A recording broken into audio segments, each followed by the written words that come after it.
और अब मैं बंगाल की तरफ कूच करता हूं और जिस प्रकार से ममता बनर्जी जी ने इलेक्शन कमीशन को लेकर कमेंट किया है और जिस प्रकार से इलेक्शन कमीशन के SIR जो स्पेशल इंटेंसिव रिवीजन जिसके विषय में आप सभी जानते हैं, ये एक प्रक्रिया है, समय समय पर होती रहती है। ये इलेक्शन लिस्ट को लेकर जो SIR की समीक्षा शुरू होगी बंगाल में और उसके विषय में इलेक्शन कमीशन की टीम बंगाल गई थी, उसके पश्चात बंगाल की मुख्यमंत्री ममता बनर्जी ने जो प्रेस कॉन्फ्रेंस किया है वो अपने आप में चौंकाने वाला है, वो अपने आप में चिंताजनक है। वो चौंकाने वाला इसलिए है कि एक मुख्यमंत्री इस प्रकार के शब्दों का प्रयोग कर सकती है, यह विश्वास से परे है। उन्होंने कहा, ममता बनर्जी ने कहा कि अगर SIR होगा तो बंगाल के अंदर दंगे होंगे और केवल दंगे ही नहीं, बहुत सारे उसके ऐसे परिणाम होंगे जो भयावह होंगे। ममता जी, बंगाल के अंदर शासन आपका है, सरकार आपकी है, पुलिस आपकी है, सारी व्यवस्थाएं आपकी है, फिर भी जब आप कह रहे हैं कि बंगाल के अंदर दंगे होंगे तो दंगा तो कोई दूसरा नहीं करवाएगा, दंगे आप कराएंगे क्योंकि सरकार की बागडोर आपकी है, पुलिस आपकी है।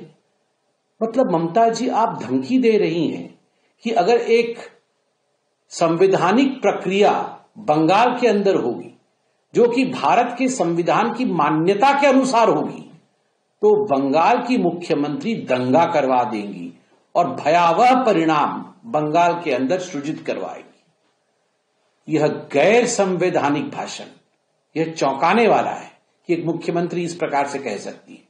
कितना गैर जिम्मेदाराना है। Do you think you are above the constitution of the India? Do you think that you can take law into your own hand? This does not reek of a chief minister's behavior. Constitutional propriety is one of the cornerstones of a chief minister's behavior. कोई भी chief minister हो, कोई भी प्रधानमंत्री हो, कोई भी मंत्री हो, उसके लिए सबसे महत्वपूर्ण होता है भारत का संविधान। भारत के संविधान के विरोध कुछ लोग पहले भी कर रहे थे। वो कह रहे थे अनुच्छेद 370 को हाथ लगा के देखो, खून की नदियां बह जाएंगी, कोई हिंदुस्तान का झंडा उठाने वाला भारतवर्ष में नहीं रहेगा। मगर अनुच्छेद 370 हटा, कानून का मोहर भी उस पर लगा, संविधान का मोहर भी उस पर लगा, न्यायपालिका की मोहर भी उस पर लगी। मतलब वो सही था।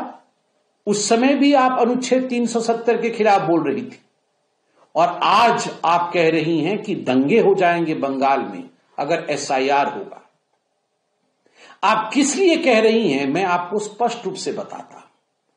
क्योंकि आप जानती हैं कि अगर ट्रांसपेरेंट इलेक्शन होंगे, अगर सुचिता के साथ इलेक्शन होंगे, if the election list is cleared of malafide intentions, तब बांग्लादेशी और रोहिंग्यान घुसपैठिए बहिरागत जो बाहर से इस राज्य में, इस राष्ट्र में प्रवेश किए हैं, वो वोट नहीं दे पाएंगे। बांग्लादेशियों और रोहिंग्यान से बड़े हमारे भारतवंशी हैं, हमारे भारत के निवासी हैं।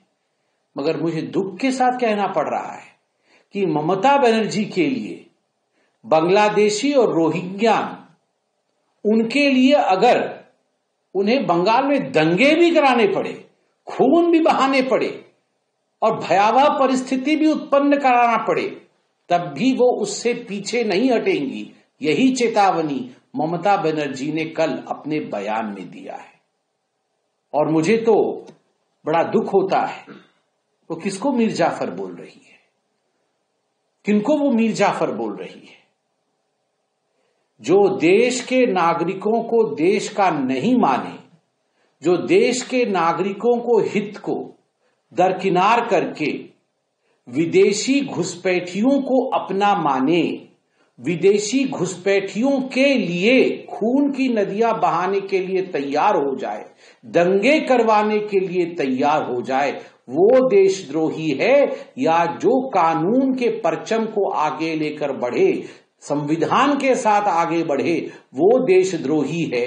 यह निर्णय बंगाल की और भारत की जनता करेगी।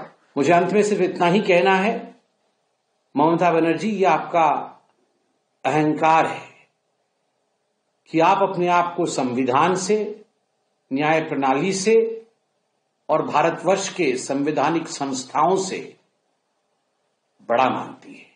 याद रखिए, कितनी बार का भी मुख्यमंत्री या प्रधानमंत्री हो, संविधान से, बाबा साहेब अंबेडकर के संविधान से बड़े आप नहीं हो सकते। और हां, दंगे आप शुरू करवाने का धमकी दे रही हैं, मुझे तो लगता है आपने शुरू करवा दिया है। बंगाल के ही निवासी